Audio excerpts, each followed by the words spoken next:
여러분 안녕하십니까. 저는 우당 장명연구원 원장입니다. 장명가인 저 우당이 오늘은 뜬금없는 이야기를 해보려고 합니다. 불패의 서울 강남 아파트 2022년도 거래 전망에 대해서 말씀을 드려볼까 합니다. 불패의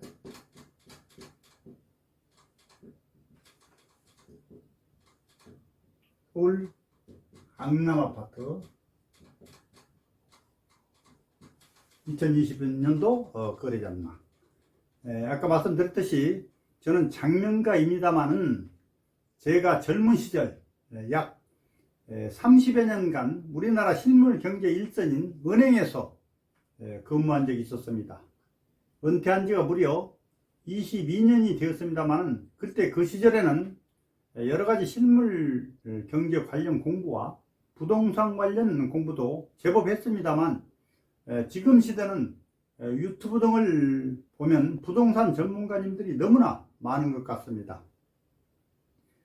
강남 아파트에 관심이 많은 여러분들께서는 우리나라로 75세인 저 우당의 견해가 도애한 점도 있겠으나 별로 들어볼 만한 것도 없다고 생각하실지는 모르겠습니다. 그러나 제가 강남구 도곡동에서 20여 년간 거주한 바 있어 평소 관심이 있는 강남 아파트에 대한 전망에 대하여 살펴보도록 하겠습니다. 어떤 특별한 묘수라기보다는 일반적인 루틴한 사항에 대해서 살펴보도록 하겠습니다. 여러분들도 잘 아시겠습니다만 강남 3구, 그러니까 서초, 강남구, 그 다음에 송파구 등의 아파트가 서울 집값 상승의 주도 요인이 된다고 이렇게 생각을 하실 수 있겠습니다. 그런데 아마 여러분들 보시기에 요즘 시대는 부동산 관련 세법 등이 너무나 많이 바뀌어서 대단히 혼란스러울 것입니다. 제가 보기에는 부동산으로 잘 되는 것은 부단한 노력 그리고 끊임없는 노력 중요하겠으나 각자의 운세 즉 운도 따라야 한다는 것 같습니다. 말하자면 부동산이란 내가 사려고 할 때 또는 팔려고 할 때 매매가 잘 이루어지는 것이 부자로 가는 지름길이라고 생각합니다. 그런데 말이죠, 제가 수년 전에 실제 목격한 상황으로 제가 아는 지인이 돈이 급해서 경기권 변두리에 본인이 가지고 있는 땅 500평 정도를 매도를 하려고 했는데 도저히 팔리지 않아서 매매를 포기하고 답답해 하던 중 약 한 6개월 정도 됐을까? 그 후에 느닷없이 생각지도 못한 채 있었는데 해당 지자체의 지구 단위 계획이 변경이 확정이 되면서 6개월 전 팔려고 했을 당시에는 그 땅이 평당 300만 원이던 것이 불과 6개월 만에 500만 원으로 올라 그것도 서로 사겠다는 사람이 많아서 6개월 만에 10억을 더 받은 것을 보면 그분은 6개월 전에 땅이 팔리지 않는 것이 큰 운이었던 것입니다. 그런데 또 아이러니한 것은 그 땅을 사신 분이 2년 후에 그 땅이 평당 1,000만 원이 되었으니 그래서 한편으로는 도대체 운이 누가 더 있는 것인지 인생사 알 수 없다는 것이기도 합니다. 그래도 명리학을 공부한 저 우당이 역학적으로 부동산의 원활한 매매가 언제 가능한가에 대하여 살펴볼 필요가 있으며 간단히 써서 설명을 드리겠습니다. 제가 역학 공부를 했기 때문에 많은 분들이 부동산 매매가 언제 되느냐고 이렇게 문의한 사람도 많이 있습니다. 명리학 기준으로 한번 살펴보도록 하겠습니다. 자, 명리학 사주 팔자 볼 때 이렇게 필요한 것이 사주 팔자. 근데 여기서 사주를 따질 때 월일시를 따질 것 아니겠어요? 월일시 태어난 연월일시를 따집니다. 그런데 이제 우리가 통상 어떤 환경을 따지는 환경을 따져요. 이사라든지 뭐 환경 변화를 따질 때 이겁니다. 월을 따지면 병진월이라고 해요. 병진월 3월입니다. 이게 진은 3월이에요. 그런데 이 진자 안에는 지장간이라는 것이 있어가지고 을목이 들어있고 개수가 들어있고 무토가 들어있습니다. 무토 이렇게 무토 세 가지 오행이 또 들어있어요. 이 안에요. 근데 이제 원래 이제 대운이나 세운, 대운은 10년마다 바뀌는 것을 대운이라고 그러고 세운은 매년 바뀌는 것을 세운이라고 합니다. 이런 운이 왔을 때 인술이라고 해요. 인술. 그 다음에 경술. 제가 이제 이건 참고로 쓰는 것입니다. 무술, 이렇게 무술. 그 다음에 저 병술, 이렇게 참고로 썼어요. 참고. 자, 그러면 이게 이제 역학에서는 진과 술이 서로 충합니다. 이게 충한다. 이게 충한다. 서로 부딪힌다. 이런 얘기예요. 물론 말씀드리기 전에 이 내용을 사주 공부를 안 하신 분들 전혀 무슨 소리인지 모르실 거예요. 근데 일반인 분들은 아, 그런 것도 있구나. 이런 정도로만 아시면 되겠습니다. 근데 이제 구체적으로 좀 말씀을 드린다면은 이게 충이 되고 나서 이게 다 부딪힌다는 거, 토와 토끼리 부딪히는데 이거 부흥충이라고, 부흥충. 친구 붕자를 썼는데, 한번 쓰면 이제 친구 붕자를 썼는데, 부흥충이라고 하는데, 여기서 이 안에들은 딱 부딪힐 때 이게 튀어나온다는 거예요. 이게 튀어나온다. 투간이 된다, 이거 투간이 된다. 그래서 2022년도를 보면은 4월 달에 을사월입니다. 을사월. 음력으로 을사월이에요. 자, 병진을 가지고 있는, 월에 이제 병이 아니라 다른 진도 있어요. 진을 가지고 있는 사람이 이제 저 부동산이 잘 매매가 될 수 있는가를 확인해 보려면은 여기서 이제 저 대운이나 세운에서 이게 왔다면은, 이런 것들이 왔다면은 이 중에서 서로 부딪혀 가지고 을목이 투과해야 된다. 그때 을사월이다. 그럼 월은 뭐냐? 인성이라고 그래.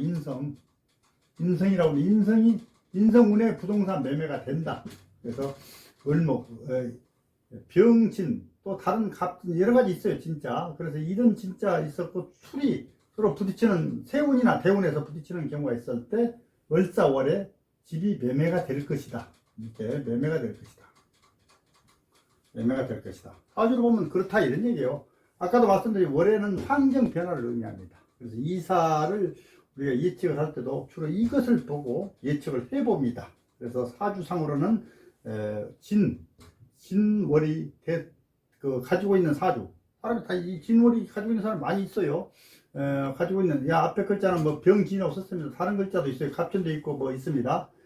진월이라고 된 분에 한해서 이런 운이 왔을 때 서로 부딪혀 가지고 을간이 투간해서 을사월이면은 음력 4월 달이면 매매가 잘 될 것이다. 또 이런 게 있어요. 매매가 잘 되면서 용신운이다. 용신이 항상 사주에서 필요한 기운을 용신이라고 해요. 용신운이라면은 내가 파는 분은 내가 잘 받을 수 있다. 내가 원하는 금액을 받을 수 있다. 사는 분은 내가 적당한 금액으로 살 수 있다. 이걸 또 의미하는 것입니다. 그래서 그런 것들을 살펴가지고 명리학적으로는 매매 기운을 본다. 이렇게 하시면 돼요. 지우겠습니다. 지금까지 말씀드린 것은 역학을 공부한 저 무당이 명리학적으로 말씀을 드린 것이고요. 자, 그러면 아파트에 관하여 말씀을 드려보겠습니다. 아파트 값이 오르면 우선은 그곳에 거주하시는 분은 기분이 좋습니다.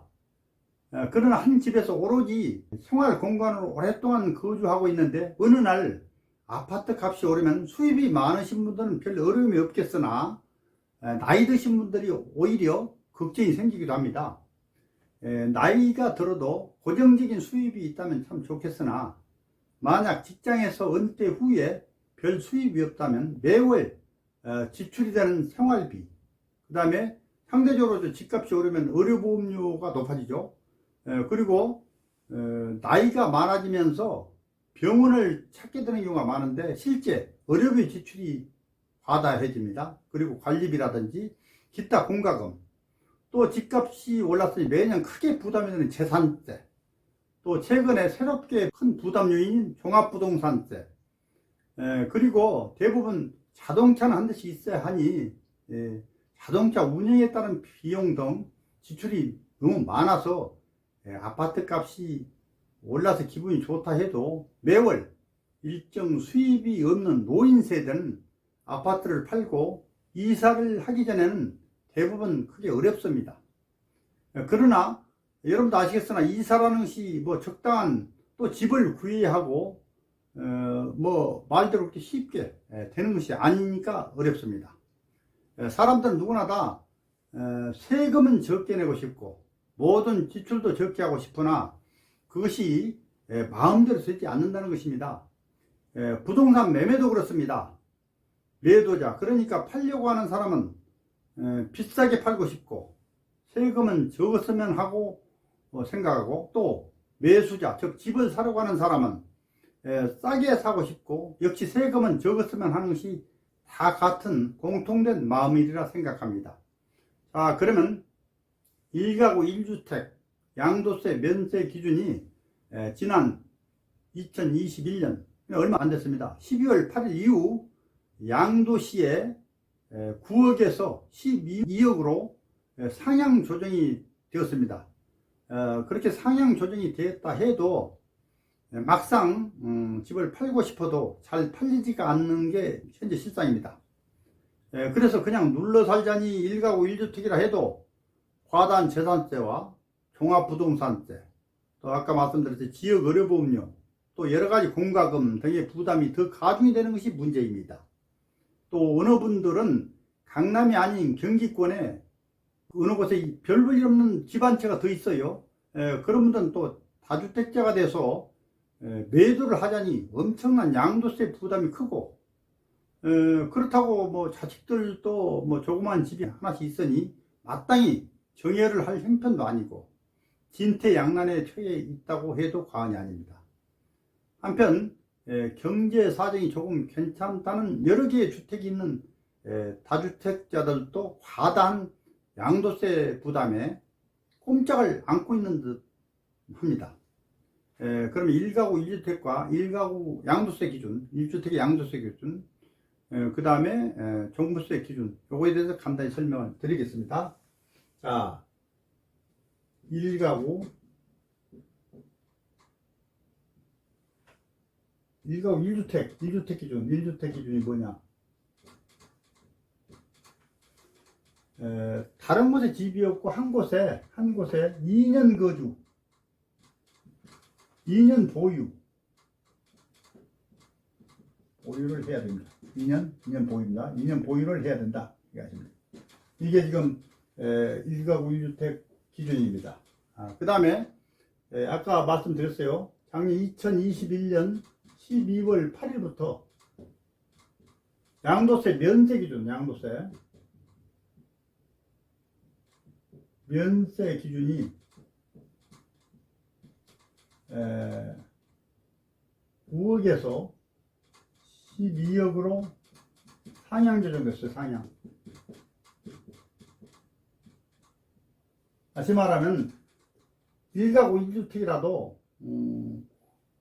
양도세를 안 내는 것이 아니라 9억이 넘으면은, 과거에는 그래서는 이제 12억까지는 면세인데 12억이 넘는 것에 대해서 양도세를 낸다. 예를 들자면, 예를 들면 20억에 팔았다. 그러면 나머지 12억을 빼면 나머지가 8억입니다.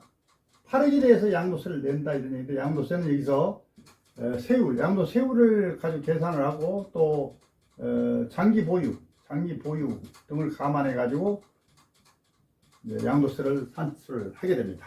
그래서 대부분 이제 강남에는 10억이 다 넘어요. 웬만하면 10억이 넘기 때문에 양도세는 조금이라도 다 내게 된다. 1가구 1주택이라 할지라도 그렇다 이 말씀이에요. 양도세 기준이 이렇다 이렇게 말씀드리고, 또 1가구 1주택은 2년 보유, 2년 거주를 해야 된다 그 말씀을 드렸어요. 그 다음에 종부세 하도 많이 들어봐서 하시고요. 종부세 종합부동산세를 종부세라고 합니다. 종합부동산세 기준, 이건 공시지가를 기준으로, 공시지가 이렇게 씁니다. 공시지가를 기준으로 하는데, 이제 공시지가 1가구 1주택에 한해서 말씀을 드린다면, 1가구 1주택에 한해서 말씀을 드린다면, 1가구 11억이 초과되면은, 11억 초과되면 이게 나오게 됩니다. 이제 11억이면 아직까지도 많이 이제 해당 안 되는 수도 있겠습니다. 해당이 된 집들도 많이 있겠죠. 그래서 11억이 초과되면 종부세가 해당이 된다. 이렇게 하시면 되고요. 그리고 아까 말씀드린 양도세는 그 기준이요. 12월 제가 그랬죠. 12월 8일날 바뀌었다고 하는데 그 양도는 이렇게 됩니다. 양도 기준은 잔금 기준이나 또 등기 기준 빠른 것으로 결정하는 거예요. 빠른 것으로 아셨죠? 빠른 것으로 한다. 아시면 돼요. 다음에는 서울 지역은 모두가 투기 과열지구로 묶여 있습니다. 시중에 유동성, 연금이 넘친다는 얘기예요. 유동성이 풍부하다 해도 대부분 많이 가진 자들의 것이고 보통의 사람들이 아파트를 사고자 기회를 보고 있으나 하도 규제가 많아서 전액 현금이 없는 사람은 막상 아파트를 매수하기가 엄두가 나지 않는다는 것입니다. 그 이유로는 금융권의 주담대, 그러니까 주택담보대출을 말하는 거예요. 주담대가 DSR, 그 다음에 LTV 규제가 너무나 강화되고 또 아시겠습니다만 가계대출의 폭발적인 증가로 아예 은행권에서 대출이 막혀 있습니다. 그래서 매수를 쉽게 할 수 없게 돼 있다, 이런 말씀이에요. 다시 말하자면 예를 들어 아파트 비싼 20억 정도 아파트를 전액 현금으로 다 매수할 수 있는 사람이 얼마나 있을지 의문이죠. 우리나라는 아시겠습니다만 지금 2013년부터 2021년 작년 말까지 통상 서울의 아파트 값이 2배에서 4배 이렇게까지 엄청나게 올랐는데, 강남에 비싼 아파트를 산다고 해서 강남 아파트가 더 오른다는 확신이 지금 없는 상태입니다. 자칫 또 금융권 신세를 지면 과중한 금융 비용이 우려되어 선뜻 결정하기 어렵고, 또 아파트를 가진 사람들이 어쩌다 금매를 희망을 해서 몇 억 싸게 내놓은 아파트라면 현금 부자들이 어쩌다 사는 수도 있겠으나, 그렇다고 아파트를 판다고 해서 이것저것 다 제외하고 내 손에 쥐는 돈이 얼마나 될지 걱정이 많은 시기입니다. 제가 LTV나 DSR 이거에 대해서 설명을 드릴게요. 지금 금융권 규제죠. 금융권, 은행권의 규제인데 DSR이 뭐냐? DSR 이게 총부채 원리금, 총부채 원리금 상환 비율이에요. 원리금 상환 비율을 말합니다. 상환 비율. D는 DBT, 이렇게 표현합니다. 그 다음에 서비스, SERVIC, 그 다음에 레시오, RTIO, 레시오, 서비스 레시오, 이렇게 DSR, 이렇게 DS라고 합니다. 근데 DSR 기준은 지금 이걸 아셔야 돼요. 그러니까 가계대출이 신용대출도 되고 카드대출도 되고 자동차 할부금 대출도 다 포함이 됩니다. 그리고 그 해당 은행에서만 아니고 다 전 금융기관을 포함하는 거예요. 그래서 굉장히 대출받기 어렵게 되어 있습니다. 자, 그러면 대출 본권, 대출 원리금 있죠. 대출 원리금 상환액 이렇게 나오겠죠. 상환금에 해당 본권이라고 그래요. 본권 해당 은행에서. 그 다음에 여기다 플러스 기타 부채 원리금 상환액 이렇게. 아까 말씀드렸듯이 기타 부채라면 전 금융권, 신용대출도 포함되고 카드론도 포함되고 자동차 이런 대출, 자동차 할부도 되는데 이거에서 연소득을 노는데, 연소득. 그러니까 노는데 이렇게 넣어놨는데 연소득이 적고 대출 금액이 이렇게 많아지면 대출 적게 받을 수밖에 없다. 받을 수 없다. 그 다음에 DTI라는 게 있어요. DTI. 이건 뭐냐? 총부채 상환 비율이라고 해요. 총부채. 아까 총부채 원리금을 뺐죠. 총부채 상환 비율. 총부채 상환 비율이라고 해요. 이거는 아까 이게 D는 아까 똑같아요. DBT 이렇게. T는 이게 그 다음에 인컴 이게 DTI to income 이렇게 DTI 이렇게 보면 되겠습니다. 이거는 아까 이 공식을 보면 본금, 대출, 원리금, 본금만 따지면 본금, 원리금, 상환액. 그래서 플러스요. 여기서는 기타 부채, 원리금이라고 했죠. 원리금. 근데 기타 부채, 이자만 따지면 이자, 상환액. 조금 가볍죠, 이게. 상환액이다. 이제 요거를 이렇게 연소득으로 이렇게 따지는 거예요. 연소득. 이거 조금, 이거하고 따지면 이게 틀려요, 이게요. 그래서 이게 유리하다. 그런데 요새는 금년 2022년 1월부터 2단계 조치로 대출 이익이 초과되면 무조건 DSR을 적용한다. 이렇게 DSR. 별 의미가 없습니다. 이거는요. 그 다음에 LTV는 LTV는 뭐냐? 담보비율, 대출에 대한 담보비율, 대출에 대한 담보비율입니다. 담보비율. 옛날 저 은행 생활을 할 때만 옛날 얘기인데 담보만 있으면 뭐 대출이 됐어요. 물론 그때는 또 대출 한도가 없다고 그래도 은행권에서 되게 대출받기 어렵습니다. 그래서 아는 사람 주로 해주는 그런 시기도 있었어요. 근데 지금은 절대 그렇지는 않고요. 이제 조직적으로 다 운영이 되고 있는데 또 더더군다나 가계대출이 폭발적으로 증가하기 때문에 다 이런 걸 너무나 규제를 해가지고 대출을 할 수 없도록 하고 있습니다. 그래서 예를 들어 이제 투기과열지구 아닙니까? 서울은 전부 투기과열지구예요. 조정지역에서 투기과열지구인데 실거래가가요. 실거래가. 그러니까 이제 담보 살 금액이요. 아파트가 실거래가 9억이라면 아까 말씀 잠깐 드렸는데 9억 이하는 40%예요. 40%. 근데 9억이 초과되면 20%예요. 9억 초과. 20%예요. 근데 15억이 되면은요. 대출 불가, 대출 없어. 대출 없다. 이런 말씀. 대출 없다. 10억은 대출 못 받는다. 이런 말씀이에요. 그러니까 생각해보세요. 아파트가 지금 실거래가니까 대구에 15억이 넘는 게 대부분이에요. 그러다 가계대출은 못 받는다. 가계대출을 너무 철저하게 규제를 하기 때문에 대출 없이 집을 사야 되는데 그렇게 사는 경우 현금 부자들은 사실 그렇지 않지 않겠습니까? 그래서 사실상 이걸 따지는데 이걸 제일 따지죠. 이걸 DSR. 그래서 그걸 따져보고 하는데 불과 연소득이 또 낮아서 또 대출 규모가 안 나온 그런 것도 있고 또 이게 좀 비싼 거 사면 또 대출을 할 수도 없고 그렇다고 사실상 은행권에서 다른 사업자만 돌려서 대출 집을 사는 것도 안 되게 돼 있어요. 실은요. 알면 회수하도록 돼 있습니다. 그러니까 그런 것들이 대단히 중요한데 이런 규제가 너무나 많기 때문에 잘 알아보고 행동을 하셔야 돼요. 행위를 하셔야 된대요. 부동산 거래를 지금은요. 옛날하고 많이 달라졌다. 이런 말씀을 드립니다. 이거 좀 띄우겠습니다. 제가 DSR, DTI, 그 다음에 LTV를 간략히 말씀을 드렸습니다. 뭐 설명이 조금 원활하지 못하나 그런 것이구나 이렇게 아시면 되겠습니다. 그리고 인터넷에 이렇게 검색하면 아주 소상히 나와 있는 게 너무나 많습니다. 다음에는 현행 강남의 아파트 시장이 예측 불허로 설왕설래 하는데 대선을 앞두고 있죠.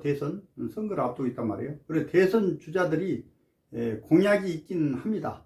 대선이 끝난 후에 그런데 이 대선 전에 이미 시행하고 있는 과세제도, 그러니까 양도세, 종부세 이런 제도를 대대적으로 축소한다는 것도 과연 이미 시행을 하고 있는데 형평에 맞지 않아 가능할 것인지 의문이 됩니다. 또한 가계대출이 너무나 늘어나고 있는데 누군들 함부로 가계대출을 완화하자고 할 수 있을 것인지 불확실한 상황이라는 것을 말씀을 드립니다.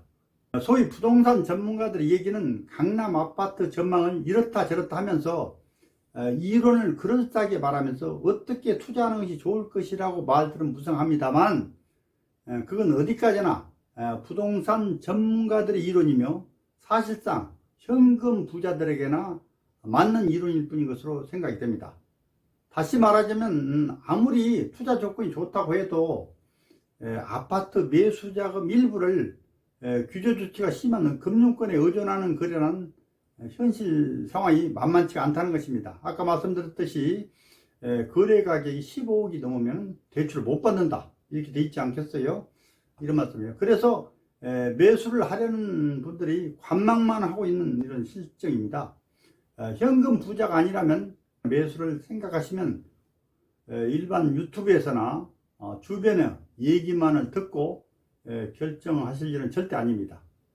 그래도 강남 불패라고 하니 마음을 먹고 현재 금액이 비싸든 싸든 간에 큰 무리가 되지 않고 어느 정도만 약간의 그 금융권 도움을 받아서 매수를 하겠다고 생각이 된다면은, 물론 아까 이제 총 거래 금액을 따져보고 판단을 해야 되겠죠.